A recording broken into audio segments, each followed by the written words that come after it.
Welcome to the very next edition of Sweat the Big Stuff, the franchise edition, Anytime Fitness podcast.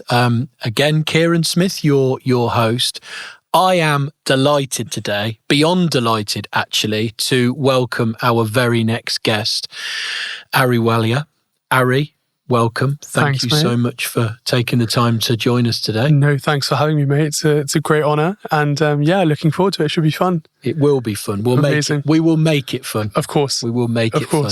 Aary, you've got an incredible story to tell, so I want to facilitate that conversation to get the very, very best out of you today, and I'm sure that we will. I think the listeners that are going to be tuning in today are going to be really keen to understand your journey, your story, the challenges along the way. We're going to get stuck into all of that. So I think to start with, let's crack on. Aary, tell us about your story and tell us about your franchising journey so far. Yeah, it's been absolutely fantastic. I've been in franchising now for, believe it or not, 8 years. All 8 of those years were not owning and operating sites, but within a franchise network. I started pretty young. At 16, my mother opened a nursery franchise, and so because of the great relationship that we have, I was with her at 16, sort of my sixth form uniform, and going through GCSEs and at all the franchise meetings and helping her make that decision. And when I say helping, she knew what she was doing, but just sort of being there. And it was great because that was obviously a nursery franchise, and it was Monkey Puzzle Day Nurseries, and it was great to be there and going from where we lived in Windsor at the time all the way to Berkhamsted for all those meetings and coming back. And we knew that franchising was something we wanted to do and that I wanted to do. And so when we sort of had the 2 sites at the nurseries and really enjoyed our time there, we thought it was a great time to diversify and look at doing something else, and sort of take the challenges that we had there and go and find a solution for that, or a business solution that didn't have those challenges. And at the time, and even now, that solution for me was health and fitness. And then we went down this big loophole of meeting with all these different providers and meeting yourself and the whole development team at Anytime Fitness. And we made the decision that Anytime Fitness was going to be what we wanted to do and what I wanted to do, and no regrets since. And we've been with the network since, I want to say, February 2023. And it's been just over 2 years now. Had an operational site for about 6 months so far. We've got 2 in the pipeline for this year. So it's been a really fun time and a really fun, I want to say a really fun 8-9 years for me, looking at different franchisees and franchisors and different networks and just seeing how a franchise operates, because it's very different to being an independent business owner. And it was a really, really great step that we did, and absolutely no regrets. And it's been a fun couple of years with Anytime. Yeah, amazing. Yeah. I think, Aary, it's gone quick though, hasn't it? It's really quick. Have you felt really that? Oh, dude, I remember your very, very first day at our Watford office. Yeah, and it was a good day. I mean, it was FT franchise training 1. It was you, me, and Barney Botfield, and my mother Annie was there for that as well because she wanted to tag along. And we had another franchisee involved, but they had pulled out due to illness. And it was a really good day because between the 4 of us, we spent six hours together, and we got such a big, I guess, snapshot of what the journey was going to look like and what we need to do to start the journey. And I digress a little bit, but with my next point being, it was so great because we were fed the information we needed at the time, and nothing where you're being overloaded with, mass documents and mass information. That's a credit to how you train, I guess. But it was great because we got exactly what we needed to go on to our next step, and then we had another training event, and that's how sort of the timeline's gone. But yeah, it's been super, super quick. Yeah. It has. It's flown by. I think going back a step, Aary, I think it's really good to understand, that journey from the age of 16. I mean, that's inspirational for people to listen, to be able to say you committed to that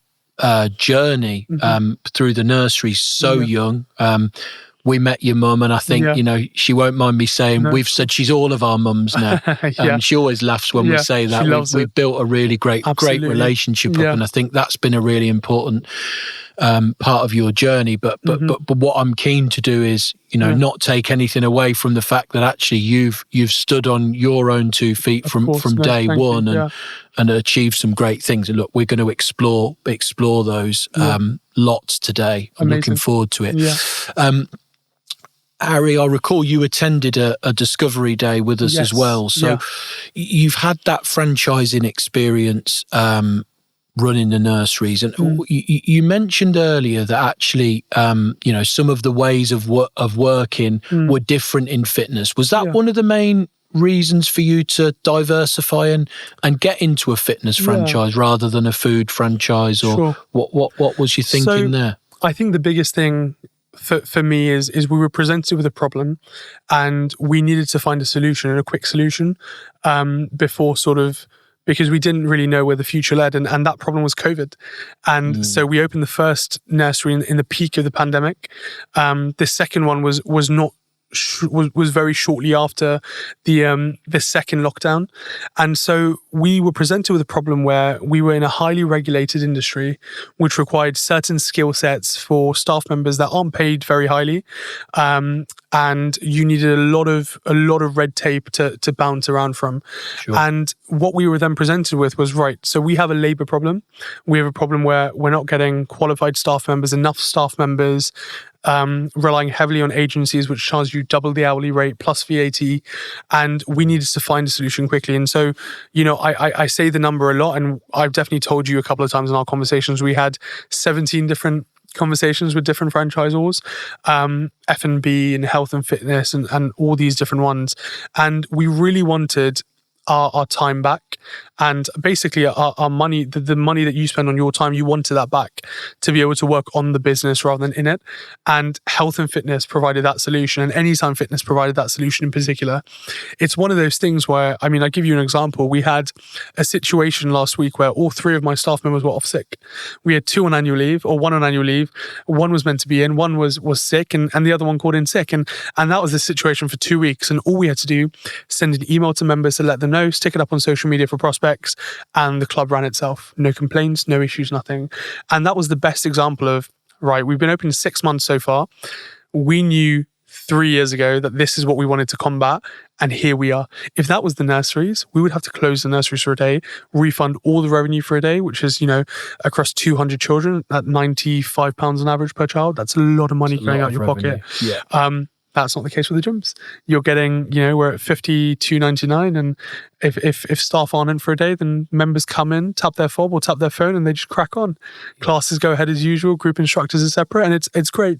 And so that's what we were trying to combat. That was the problem, and that's where Anytime really, really stepped in. And to answer your question specifically against food and beverage, I think the issue with food and beverage is, it's a great place to be, and it was a great concept that we saw from everyone.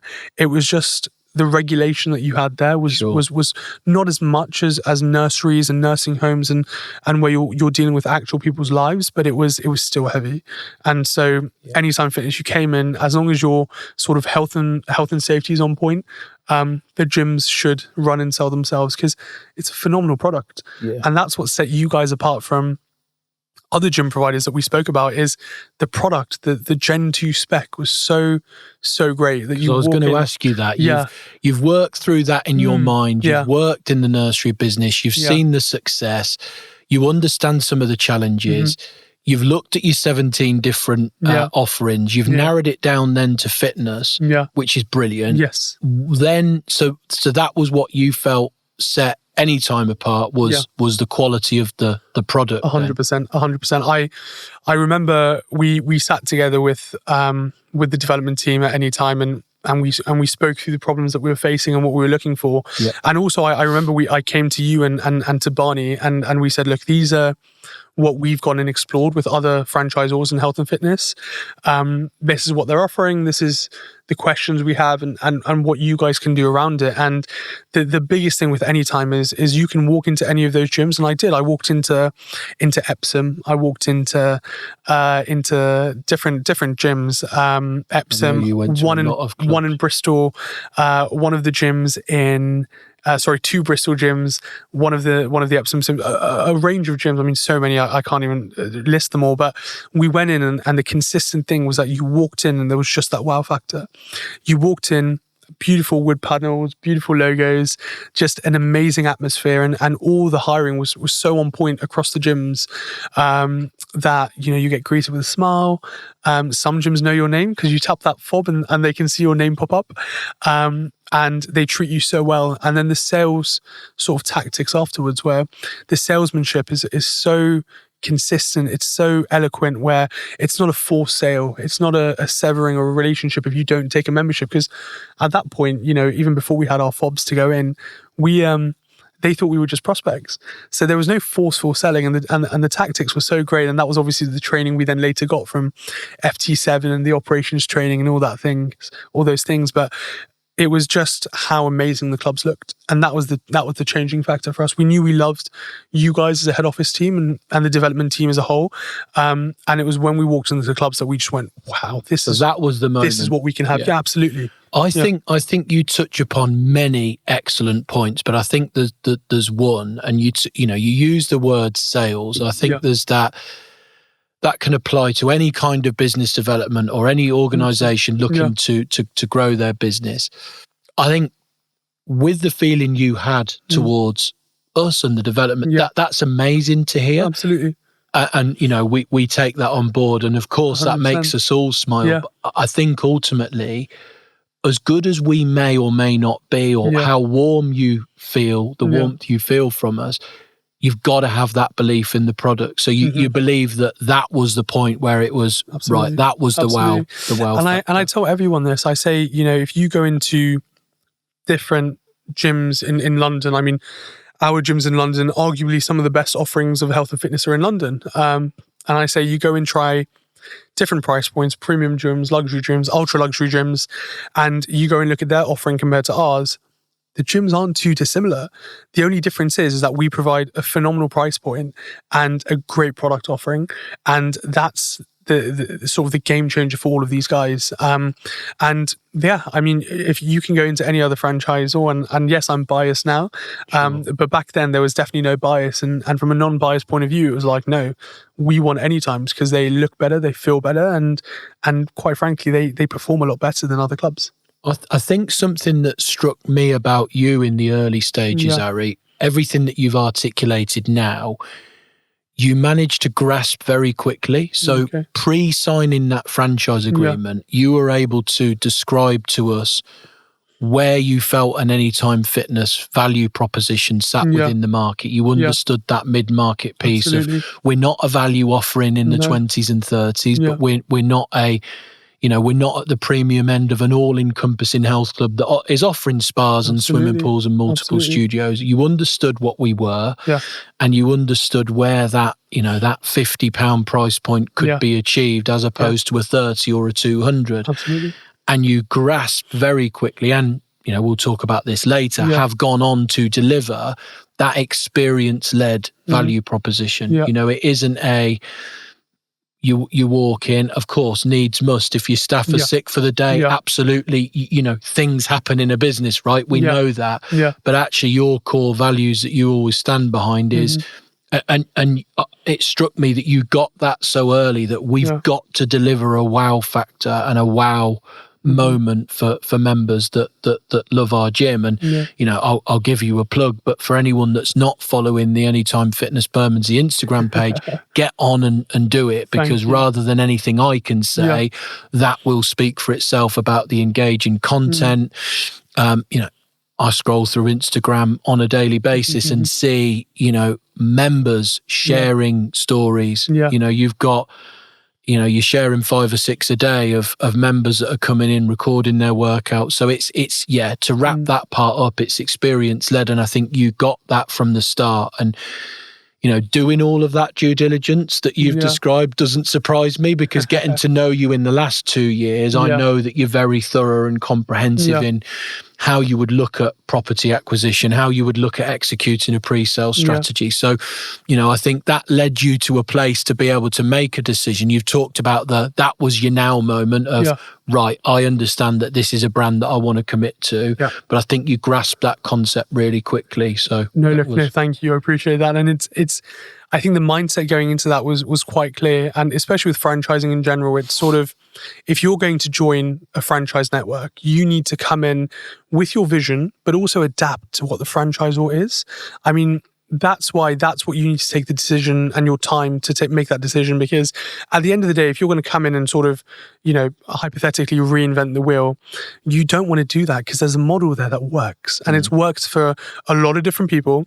And as long as you sort of stick to that model, yes, there are different nuances that you can change, but that model is there for a reason, and that's why you've chosen to be a franchisee rather than opening an independent health club. And I think that's why people need to take their time and really understand the model and go back to them and be honest and be like, look, this is what we've discovered. And I remember that, because we came in and said, look, this is what we think, the areas we're looking at, the problems that we might face, where the franchise sits, what are the difficulties. And you guys just went, well, here's sort of solution A, B, and C, because we know that's exactly spot on. And I went, oh, brilliant.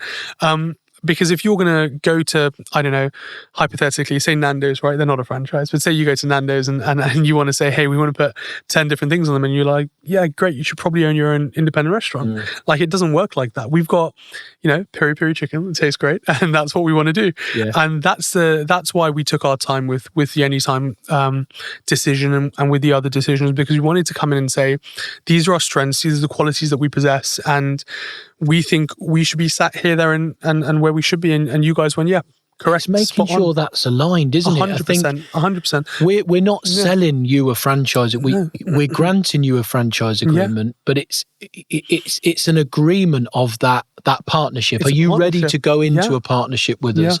And if you're not, there's never any pressure for anyone to do it. It will be right for some people 100%. And it won't be for others. 100%. But you were aligned with us, really quickly. I think, Aary, that's like really key messages that you've got out there around how you completed due diligence. And I think that the message is, take your time, guys. Absolutely. Just ask the questions. Did you speak to any franchisees along the way? I did. I'll name drop a few. I spoke to Steve Alexander at Epsom. Yep. Great guy. Great guy. He definitely is. He really is. I think he's got 2 sites currently, looking for more. And he was at my grand opening, and we sat next to each other at the conference. And he was a lovely, lovely guy. And I spoke to him, and he sort of said, because I'll give you an example. We obviously went to Epsom and had a look at Epsom, and with one of the nurseries being in Walton-on-Thames, not too far away.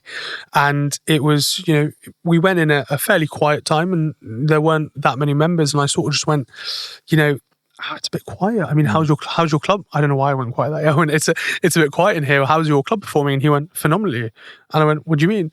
And he went, what time were you there? And I was like, so and so. And he was like, right, so our busy times are before 8 and after 6.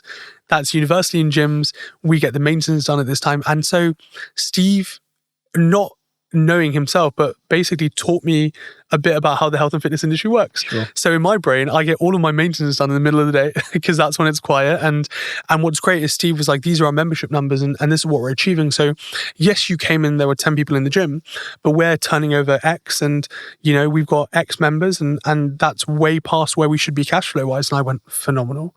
Because at the end of the day, if you've got a gym where you sort of, members are signing up and they're training 3 times a week and it's quiet at certain times, that's a great thing to have, because it just provides a better experience for all the members, around.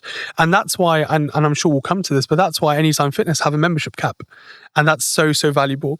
But that was a lesson I learned from Steve straight away. So I spoke to Steve, I spoke to different guys along my journey, spoke to Jazz at Brixton very recently, and have been introduced to different guys. And also as part of the franchise network, you sort of start training with different franchisees, and you become friends along the way. So I'm really... It's the power of the network, isn't it? Absolutely. So I'm really, really good friends with people like Pavan Hardev from Fort Dunlop in Birmingham Paradise, and they're great guys to have, and other people in the network where, as London franchisees, you're always up to go out and grab a drink and have a chat with different people and learn about their experiences. And that's another benefit to being part of the network. So those were the guys we sort of spoke to beforehand and afterwards as well.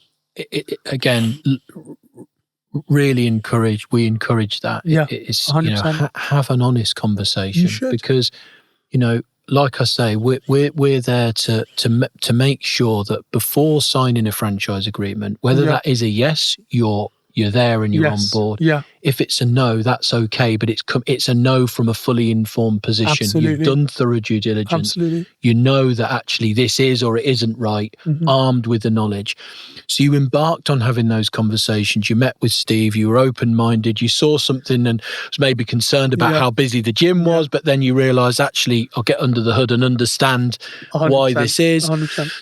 So, Aary, I think really good insights into the conversations you had and the thorough due diligence that you completed while finding out about the brand.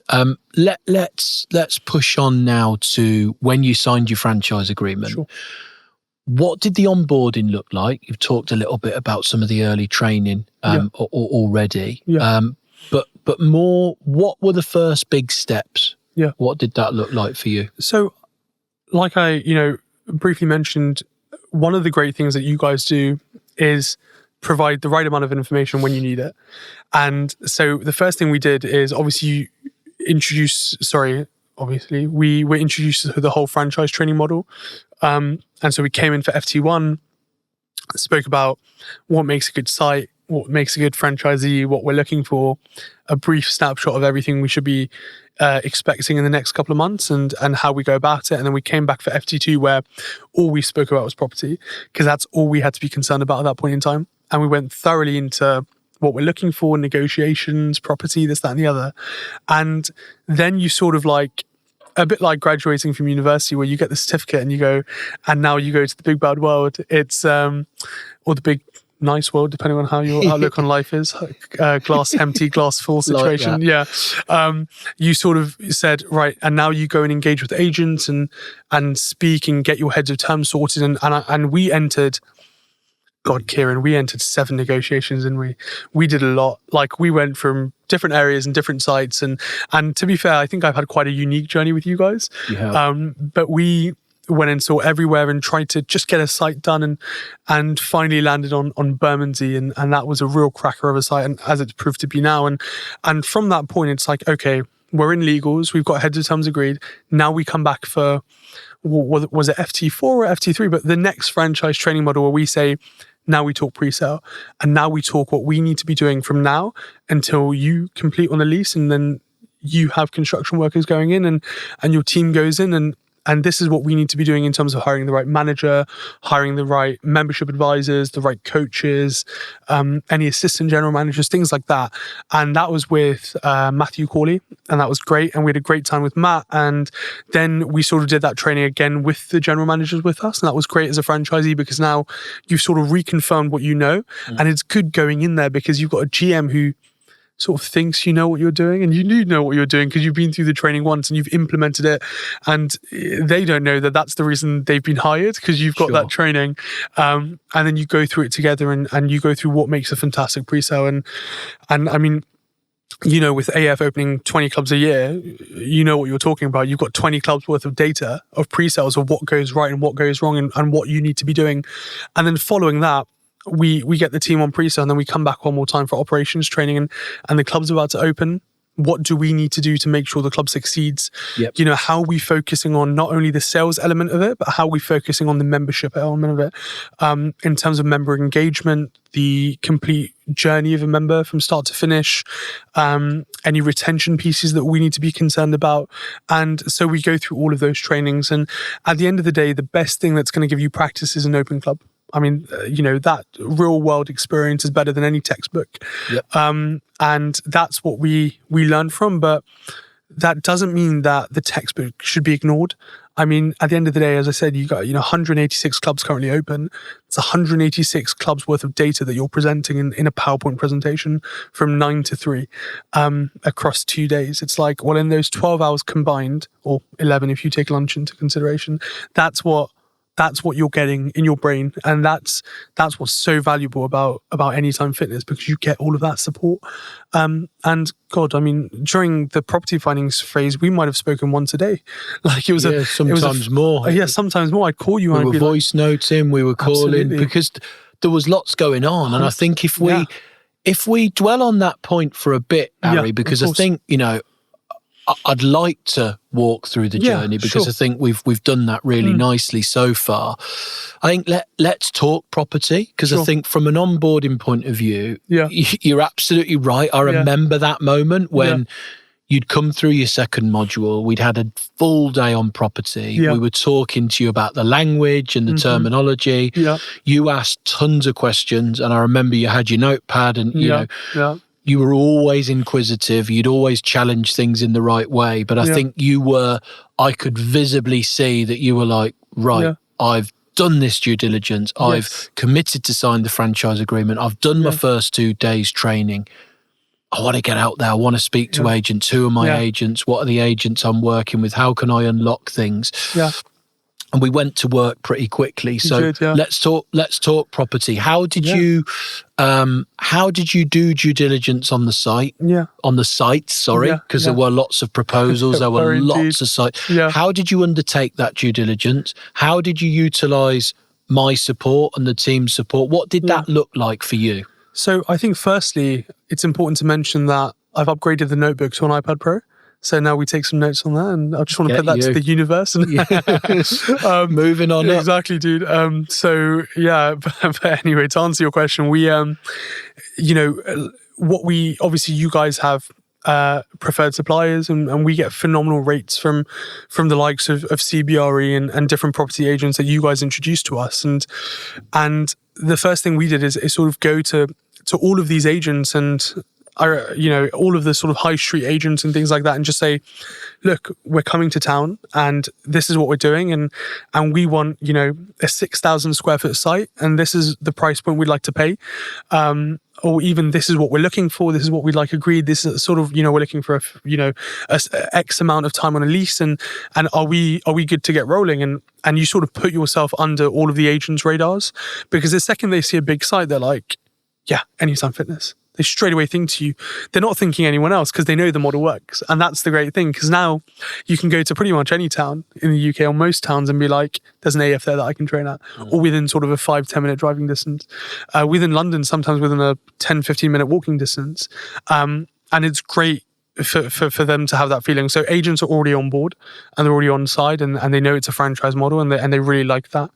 And so, I mean, the things we're looking for is, obviously we're looking for a certain size.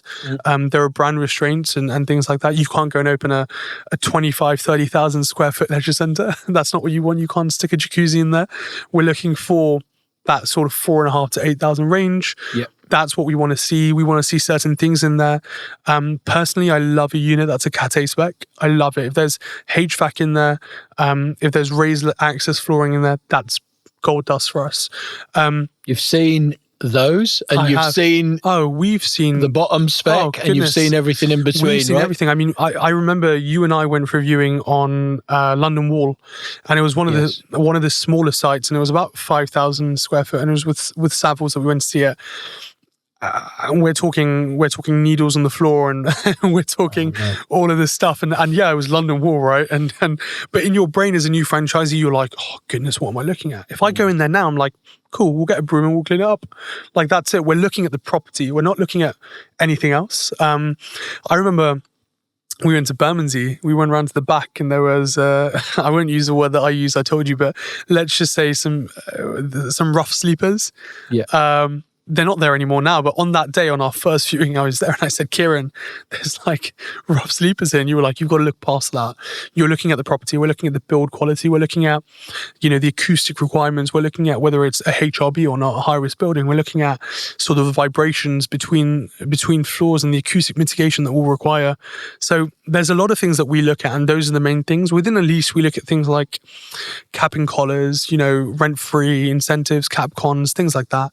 And the best thing that we find with landlords now are they're very, very happy to lend to an Anytime Fitness or give their property to an Anytime Fitness because, we're there for 15, 20 years. We're not going anywhere. Everyone needs to work out. We've looked at, markets across the world where walking is just not enough. You've got to go and lift. You've got to get some weight resistance done. You've got to do some form of, lifting and weight exercises. And we provide a one-stop shop for that. You can come and do your cardio if you love your cardio. And then you sort of, and to digress, the member journey, right? You walk into an Anytime Fitness club, you're greeted with, beautiful cardio from, Precore, Life Fitness, Matrix, whatever you choose.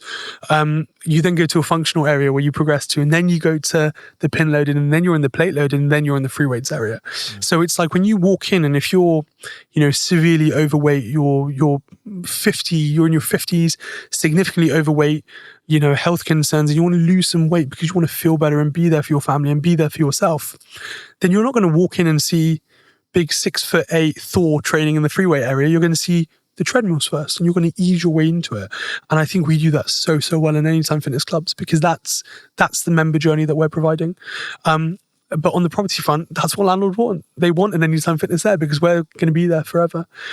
So those are some of the things we look at, cap collar, rent incentives and so forth. I think you learned a lot of the terminology really quickly and I think you understood quite quickly through lots of conversations that we had around the makeup of a property deal isn't just looked at through the lens of the rent. It can often be, we looked at a site, I remember early doors in Paddington, which was in a lovely location. Yeah, absolutely.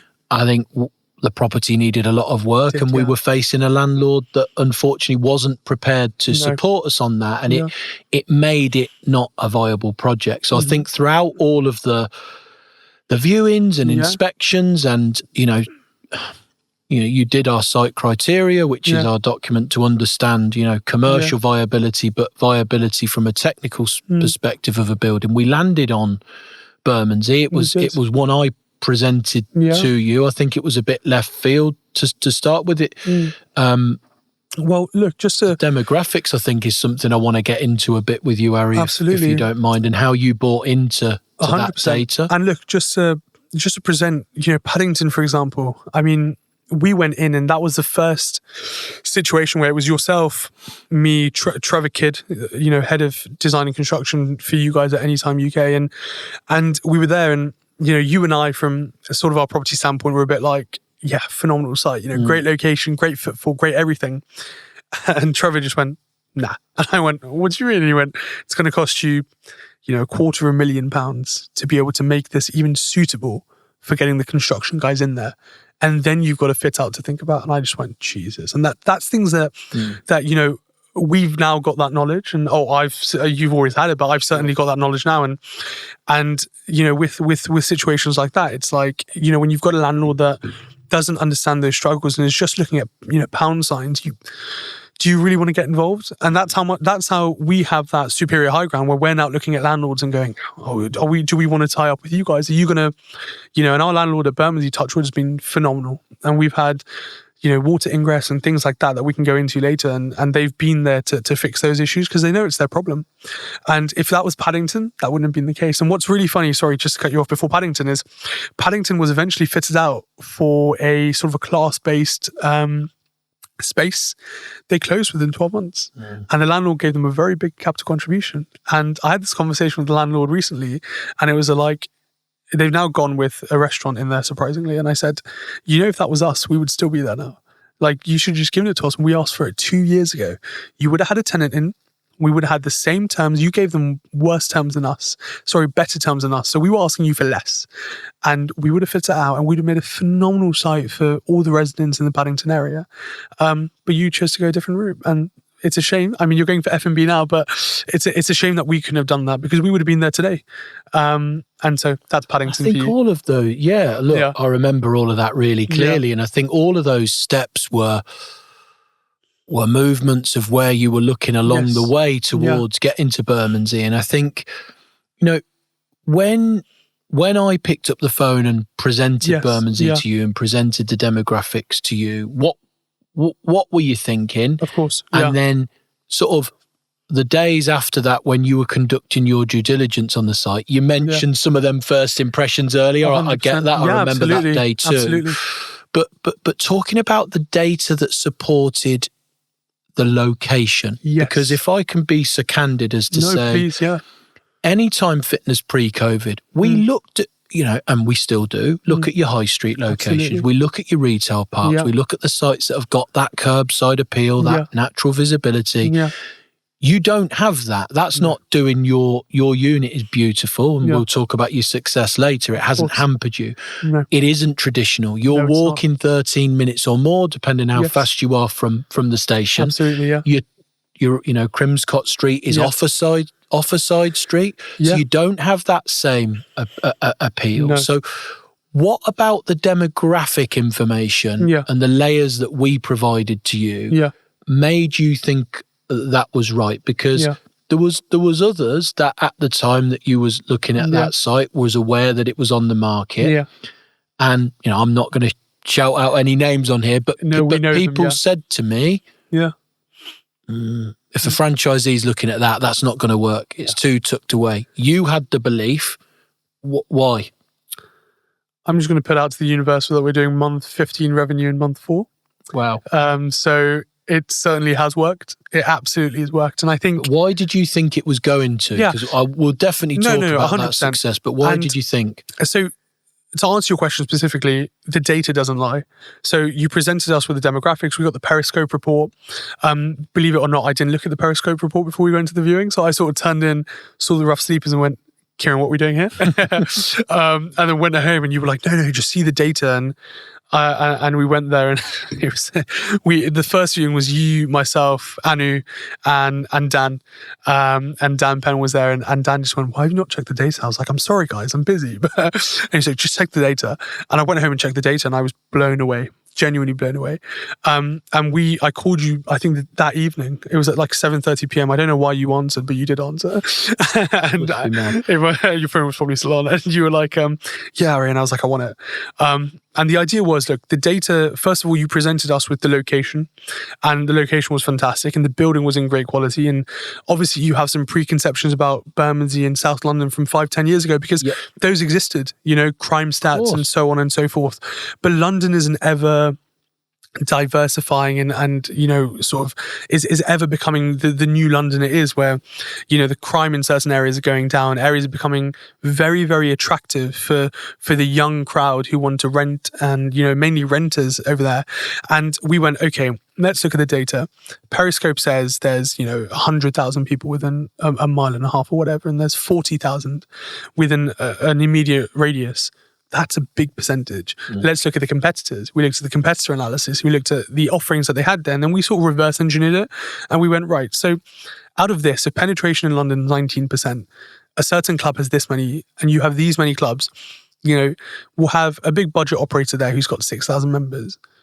Our captive audience out of that 20% penetration was something like 30,000 people we're looking at. If they've got 6 and all of these other little ones still have like 4,000 or 5,000 collectively, then we've still got 20,000 to attack. Sweet, let's do it. And that's how we approach everything. And lo and behold, it worked.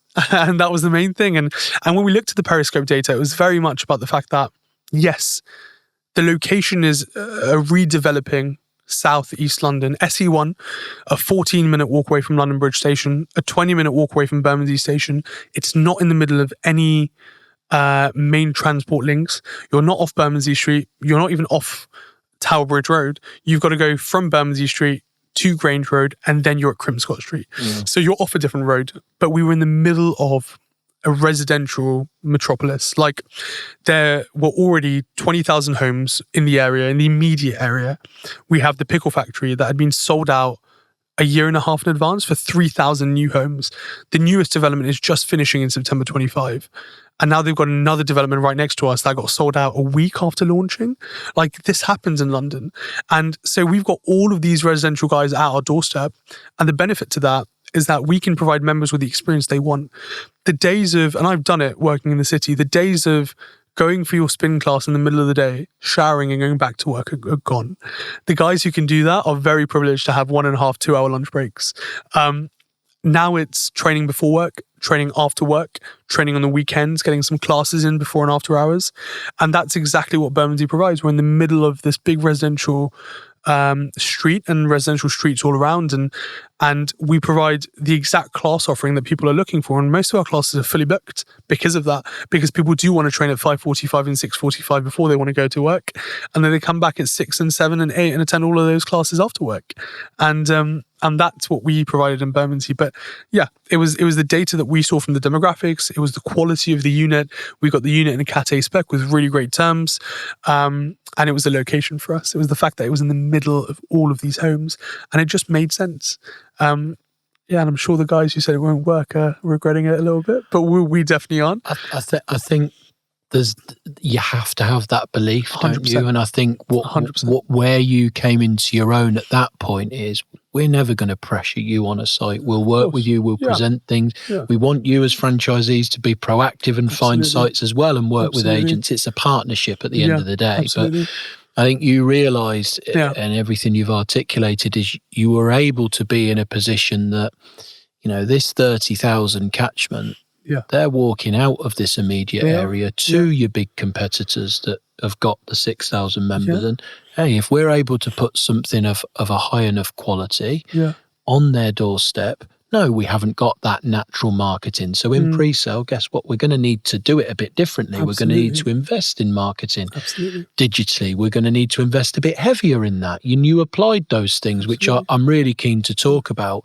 But you saw that once that member knows we're there and they've made that commitment, they'll know we're there again. Yes. We're not having to repeat market to, it's not transactional, it's experience-led. And, to go on and do what you've done is fantastic. And we always had that belief ourselves in the brand. So, look, that's a really good story from the sites you looked at to agreeing Bermondsey, because it was different to the other sites you looked at.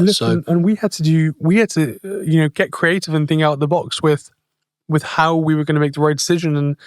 And look, to give you an example, and it's not a great example to be sharing publicly, but I'll give it anyway. I mean, we parked the car on Crimscott Street, staring out onto Towerbridge Road, and just counted the amount of people who walked past the unit going to the gym. And we were just looking for people in fitness gear, just going to a gym, because we had a budget gym in Borough and a budget gym in Bermondsey. And that's a 15-minute walk between it. And we were like, well, if we've got guys going in each, in vice versa, basically, and going in opposite directions, we're smack bang in the middle. And that's what we're doing. And we're just counting. And we were there for, I was in the car from 5:30 to 6:30, had the tunes on and just counting. Had those little clicky things that security guards have at concerts. Love it. And I looked, and I promised myself I wouldn't look at the clicker until it was the end of the hour. I was like, if the clicker's broken, that's fine, but I won't look at it until the end of the hour. And I click. And at the end of the hour, it was at 451.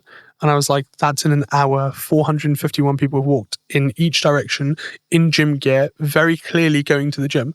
I was like, yeah, damn, we've got to open this. It would be stupid not to.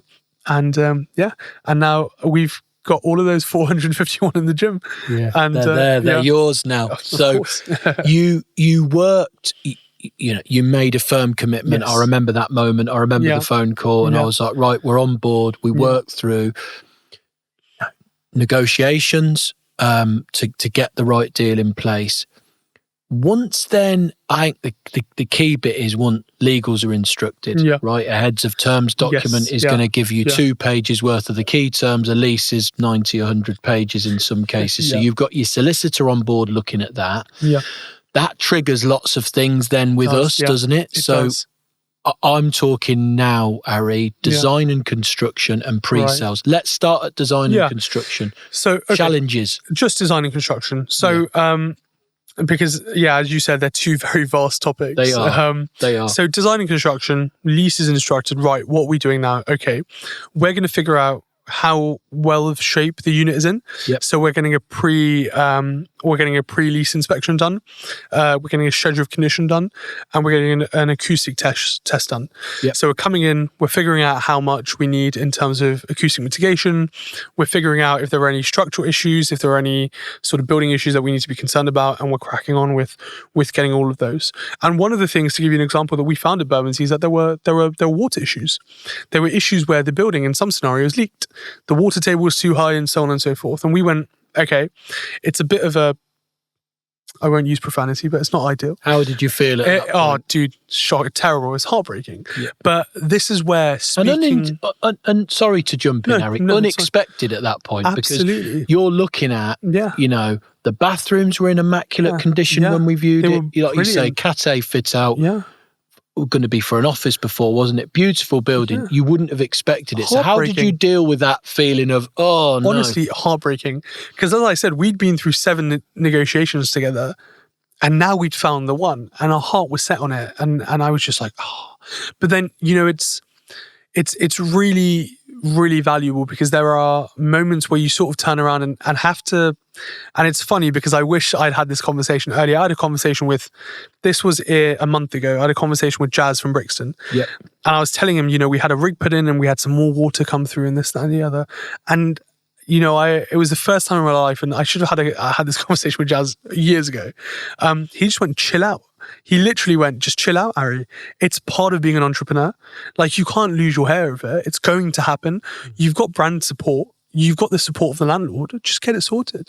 And that was the first time that it felt like the weight was just off my shoulders. But at that moment in time, as a first-time franchisee, not having the trading history in the health and fitness community, it was just like, damn, it's another hurt. Exactly. Yeah. So we had to deal with that. And then we dealt with those water ingress issues and whatever, and that took 12 months. How did your landlord support you? So we were really good. I mean, our landlords, the Stein Group, they're a big investment, private equity firm, and they were aware that there was a problem. And they said, right, okay, so we're just going to go ahead and do everything we can to combat this issue. And we went and got, some pumps checked and replaced and this, that, and the other. And eventually we found a solution. But if it wasn't for them working through it and having a supportive landlord, it would be very difficult. But what's beautiful about that is that we then went back with your support and said, well, hey guys, we've just missed out on 12 months of trading. I think you need to compensate us through the heads of terms. I think we need more rent incentive. I think we need to give you less of a deposit. I think we need more of a capital contribution from you.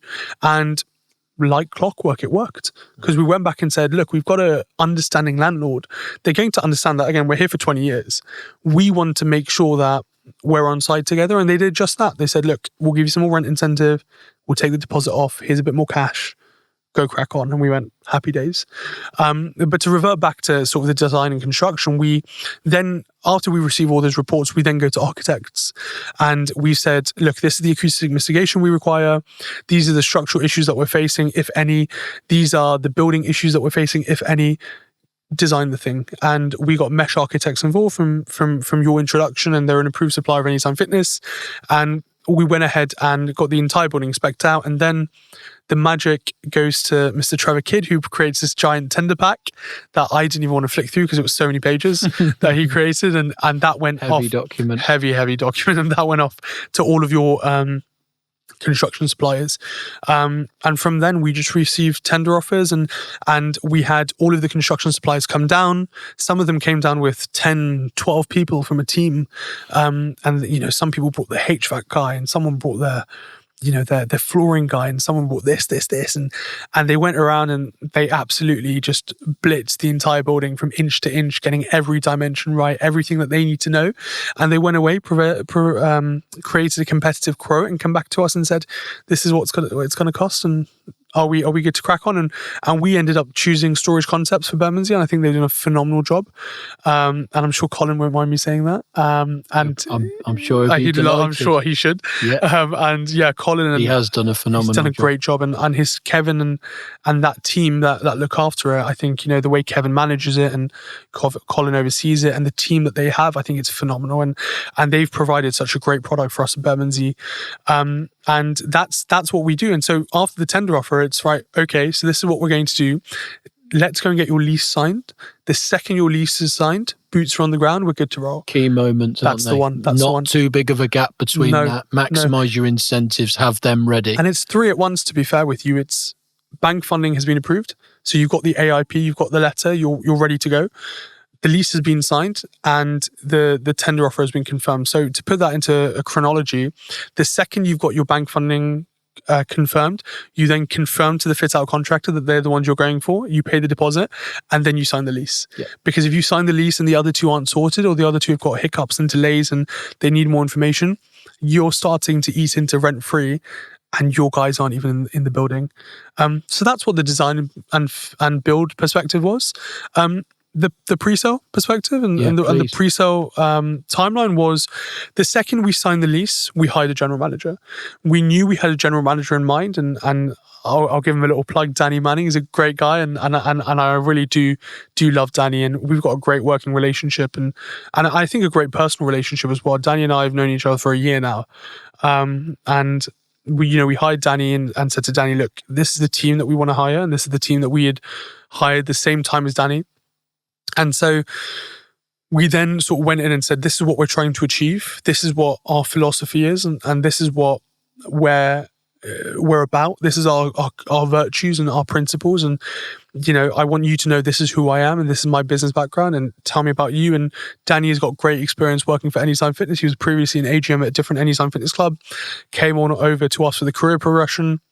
And now, we're looking at site 2 and site 3, and Danny's evolving and growing and to be that regional further down the line. But the pre-sale training was, we sat down with Matt Corley and we said, look, FT6, let's now talk pre-sale. This is what we're trying to achieve.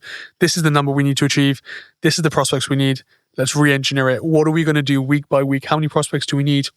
Where are we putting the social media money? Where are we putting the Google money? Where are we putting the physical prospecting money in terms of staff and leaflets and all of that good stuff? What are we doing in the meantime? And what can we do to accomplish all of that? So that's how we sort of do the pre-sale. We sort of say, look, we want this number as the members opening. This is how many prospects we need. And this is what we need to do to achieve it. And Matt goes through all of that in great depth. And then we go back to the team and feedback to Danny and feedback to the team. This is what we need to do. This is how we're going to do it. So once we receive that training from Matt, the lease is then signed and we crack on. GM's on board, MAs are on board. And while the construction guys are constructing, our team are just hammering the streets. They're out there with their iPads, they're out there with their leaflets. And yes, we bought them iPads. It's bougie, I know. But we go out there with our iPads. Nothing less. Oh, dude, exactly. And we go out and we gain those prospects. We go to standard train stations. We're handing leaflets out. We're doing different things. And one of the great things that Danny actually, and he'll be very happy I'm plugging in here. One of the great things that he actually engineered were these weekend, I forget the exact wording, but these weekend revive classes. And we were on a Saturday every week doing free classes for people in the park. And so we gained some great member numbers, because what you've got is a class of 20 people. That's 20 prospects every Saturday that you're getting. And you make sure that you don't have the same person for at least every 3 weeks, and say, look, you've done a class this week. We'll welcome you back on week 4. And so week 2. 3-week cycle of new prospects. Correct. So, and realistically, it's kind of selfish, but by week 3, they've forgotten about us. So week 4, rather than them going ahead and scheduling again, when I say forgotten, I mean forgotten about the classes, not the company. By week 4, we've still got brand new 20 prospects, and we did that for 8 to 12 weeks. And from there, you can just imagine 12 times 20 times 12, whatever that is, 240 or something. I hope it's 240. They're educated prospects. Exactly. They're engaged. They know the staff. They've become physically active. It's a great thing to do. And so, and that was one of the things that Danny created. And we went and we said, you know what? Every pre-sale we're going to have some element of that. And even with the team now going into the summer months where it gets a little bit quieter in terms of sales, we're going to be doing these classes to get those prospect numbers back up. And so that's what we did all the way sort of 3 months prior to opening. And then sort of a month prior to opening, it's the glorious pre-sale. And it's, God, that's a hell of a time. And do you know what? It sounds so cheesy, but it's a great time to be alive. Is that your favourite time of the journey, Aary? Do you know Before opening? Absolutely. And do you know what the worst part about it was? Is that the 3 days the team was selling, I was horrendously unwell.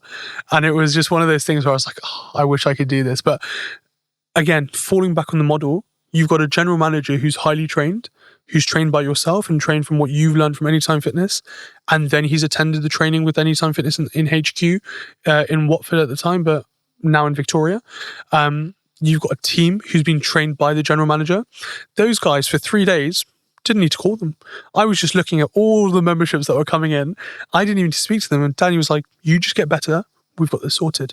And goodness, did they have it sorted? It must be alongside the worst feeling, because you're ill, it's the best feeling to see that absolutely all of that work that's led up to that point of the sales being launched, to see them start to it absolutely come is. in. And you did that 4 weeks before. We did. So we tend to do them because the mindset of how we're trained by you guys and how what we'd like to do is we want to be selling sort of anywhere from, I guess, 50% of our membership base or even 40% of our membership base in those 3 days. We then will sell 20% in the meantime, and then we'll sell another 40% just a week or two prior to opening when the gym's finished and we're doing tours and we're doing all those great things. The difference between those two things, and the reason why we're so calm in thinking, hypothetically, let's say you sold something like 300 memberships in your first 3 days, and we sold significantly more, but I'll give you a nice round number, like 300. It's sort of like, we've only sold 300, in so and so price, but when you get those next 300, when you start touring, they're paying £7-8 more, because we're giving those guys who believed in us and trusted in us during the pre-sale the best possible price. Yeah. And that's what we're trained. We do the tier model. We sell a certain amount of memberships to a certain group for a certain price point, and then we turn around and then we put the price up and go to the next group, and put the price up and go to the next group. So it's in the members' best interest to come to us as early as possible, stay engaged, attend the classes, speak to us, DM us, because we're going to remember that. Because every time I can tell you, every time someone DM'd Danny, that person went on Danny's hot list. And the second we sold those first 150 memberships at a certain price point, it was like, hey, you've been DMing me for like the past 6 months. Let's get going. Keen. We're going to reward you for that keenness. Exactly. Yeah. And so we're doing that pre-sale 4 weeks before we open. And then we're going into, finishing off designing and build, snagging, getting kit installed, installers doing their thing. All of the team putting up the little touches like the desks, the couches, the Theraguns, unboxing all of those things.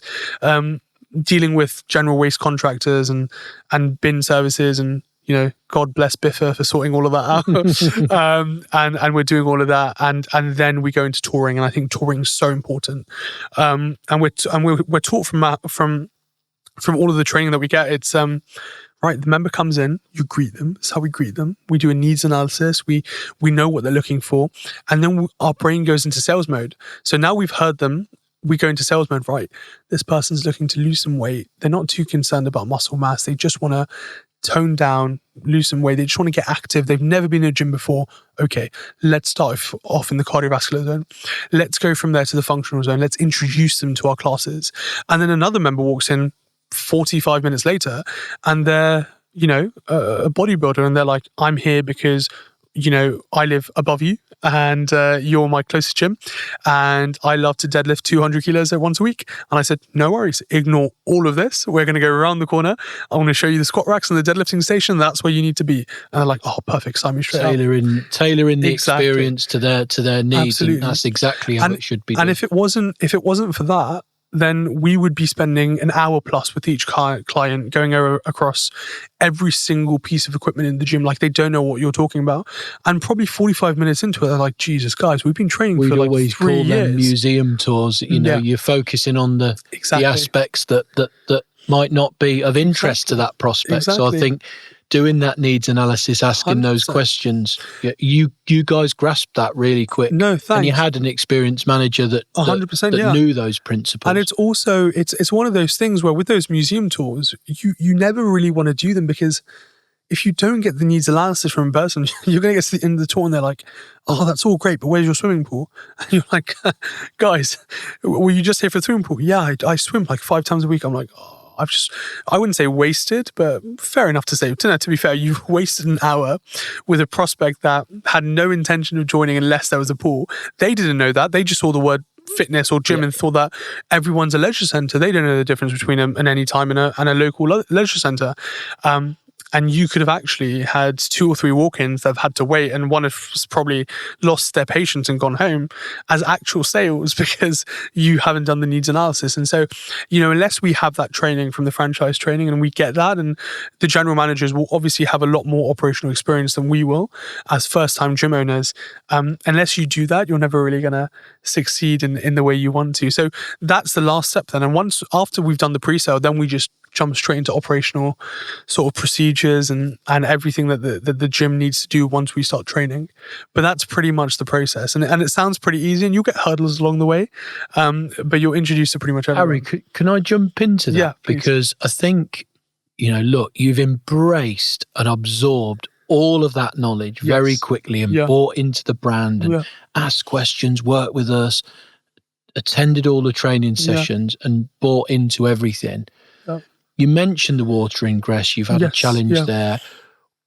Were there other challenges that you faced? You know, you mentioned Jazz had a word with you and said, "Aary, you've got to chill out." Were there any more moments where you needed to chill out? Do you know what? I think in every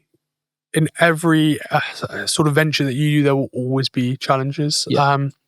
I mean, look, we're looking at site number 2 currently, and already challenges at the beginning stages. But it's like, yeah, I've been through the worst of I wouldn't say the worst of the worst, but in your timeline, you feel like that's the worst thing happening to you on Earth, and you've sort of been through that, and you're like, okay, it's going to happen. If it's going to happen, it's going to happen. But it's how you deal with it, isn't it? So, I mean, we had water ingress issue. We had people issues. We had hiring people who we thought were great because of the potential that they possessed rather than the experience that they possessed. And so they came along, you know, we had some sales advisors that we had hired and we thought, super bubbly personality, have potential to be incredible guys and, you know, super trainable. And that's what I found. And then Danny will come back to me 2 weeks later and just go, they've taken no training on board. No one in the street is stopping to speak to them because they're not conducting themselves properly. We need to reevaluate what we're hiring. And so at that point, we found another challenge. We're like, right, let's put the salary bracket up. Let's go and hire the best quality that we can. And as a non-negotiable, we are hiring on experience and not potential. And we go ahead and we said, right, okay, you worked in the gym for 2-3 years in a sales role, right? Come on board. This is the salary. Do you like it? Negotiable, whatever, right? And then we've got some great talent, and you know we've got talent that You've kept them. Haven't you? We've had membership advisors that have been with us for 6+ months now, and one of them has been promoted to our assistant general manager. You know, she's incredible what she does, and she came on board as someone who had experience in the gym, had the potential to be great. But more importantly, had that experience, and she came on board, took all of the teachings that we gave her, and is now, you know, has been promoted to be an assistant general manager. It's a lovely success story when you can see that. 100%. You know, that they're your people of the future. 100%. So I think. No, sorry, ahead, I was just going to say, apart from that, I mean, look, we have challenges such as the water ingress.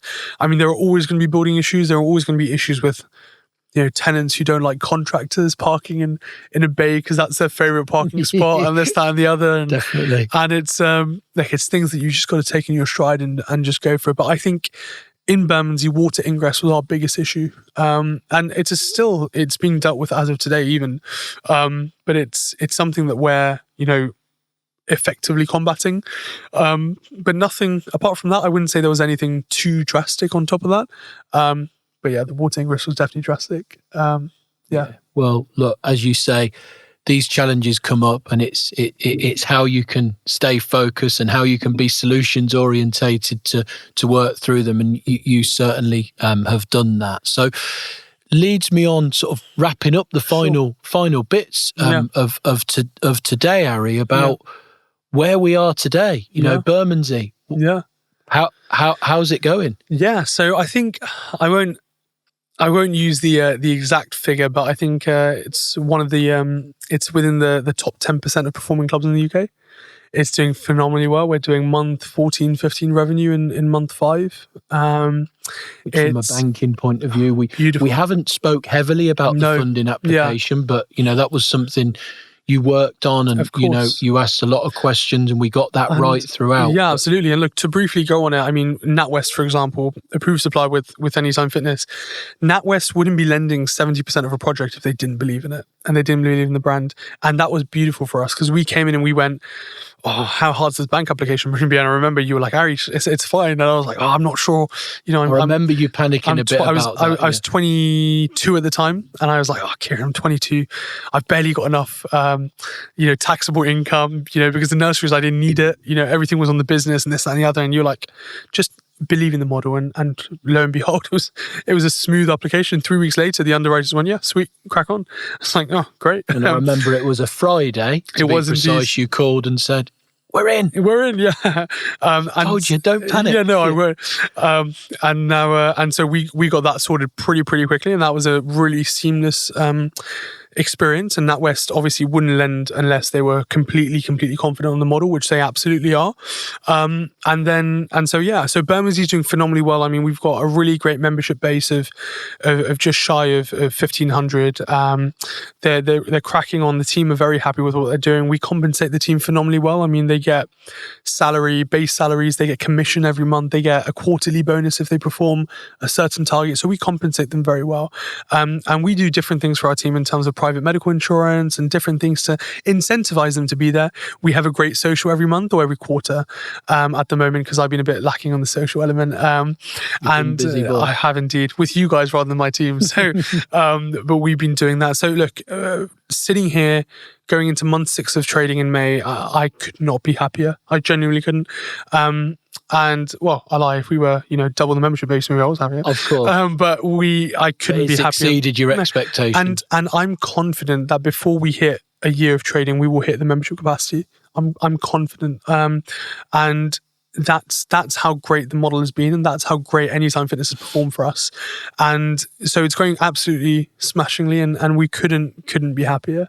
It's so refreshing, Aary, to hear. We all believed in that project. Absolutely. The most important person to believe in it was you, and to be where you are 6 months in is phenomenal, and it's credit to every minute of every hour of effort that you've put in and your team, to pull that together. So genuinely delighted for you.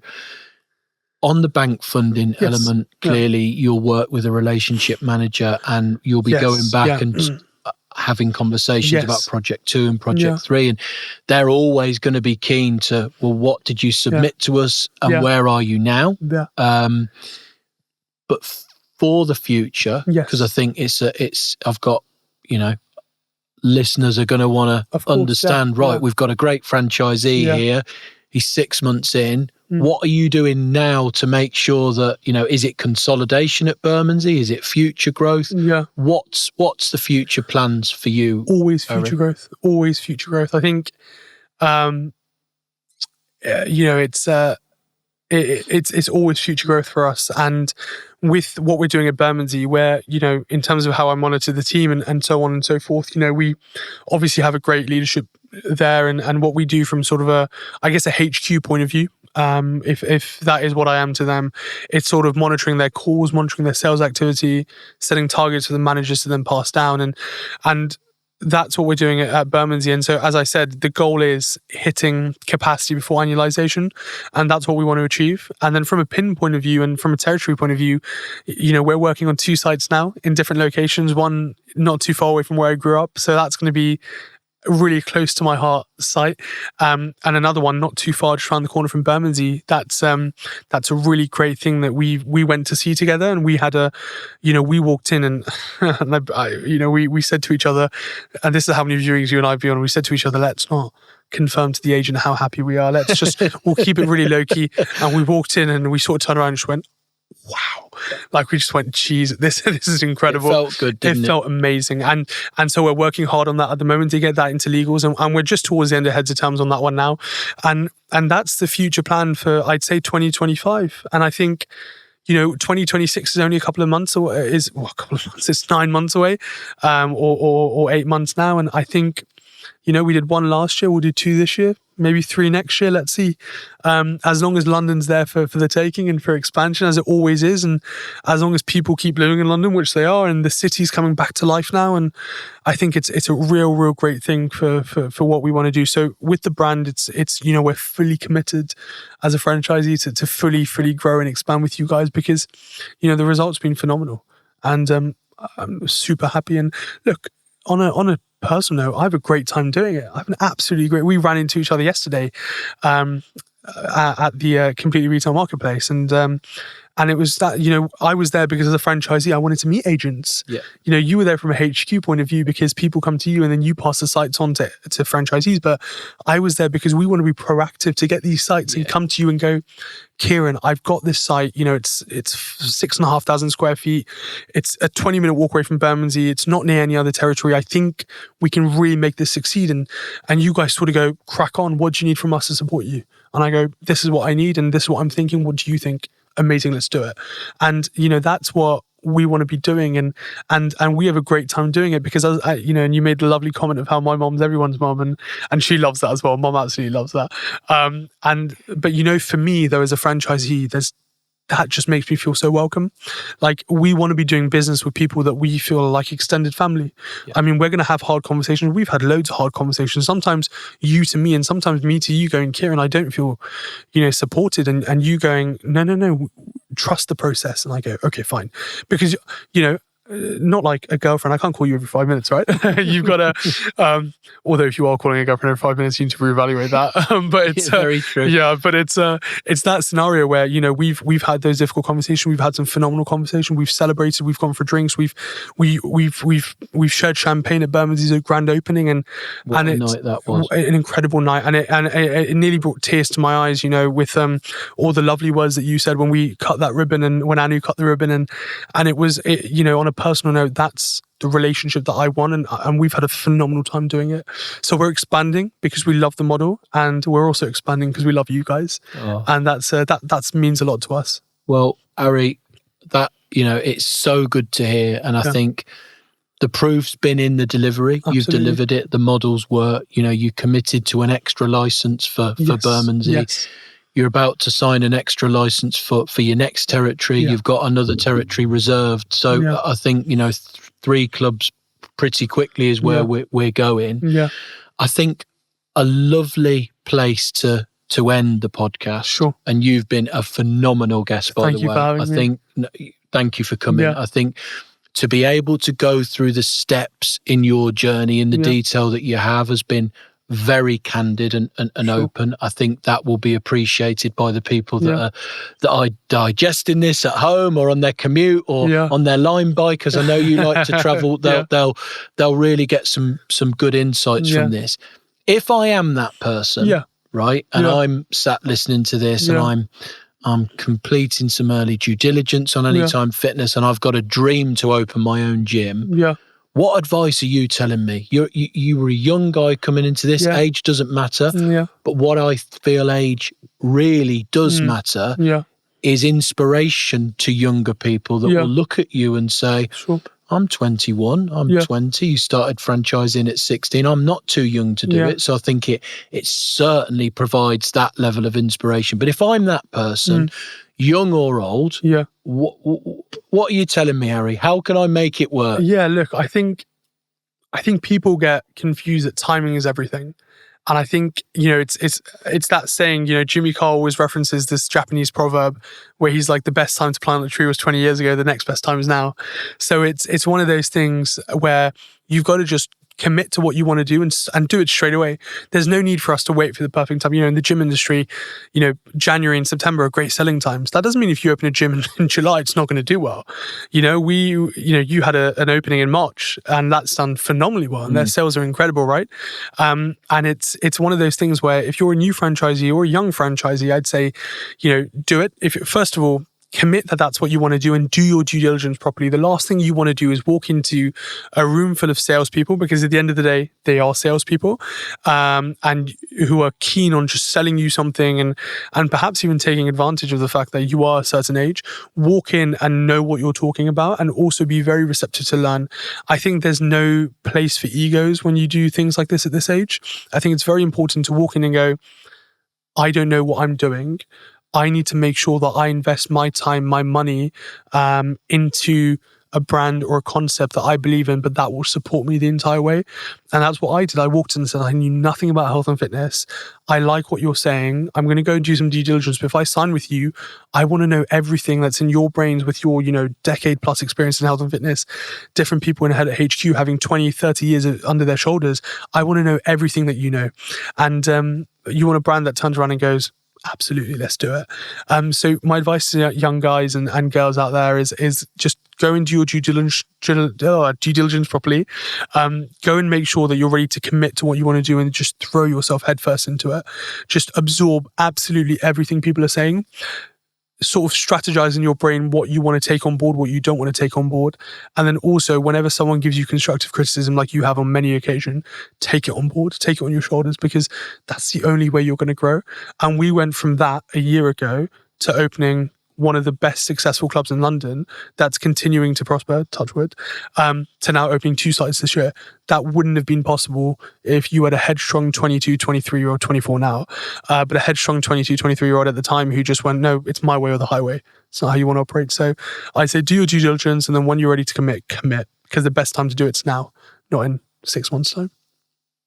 Brilliant answer. Yeah. You've been a brilliant guest. Thank you, mate. And you know what, Aary? I'm sure we could fill lots of more content, but I tell you what, we will be doing future series of this podcast. Absolutely. And I think when we're at club number 2 and 3, what a great chance to get you back and, part 2 of the story, because there's many more chapters to come, isn't 100%. There? Thank you so much. Thank you so much for having me on. Amazing. Karen. Thanks, man. Thank you. Cool.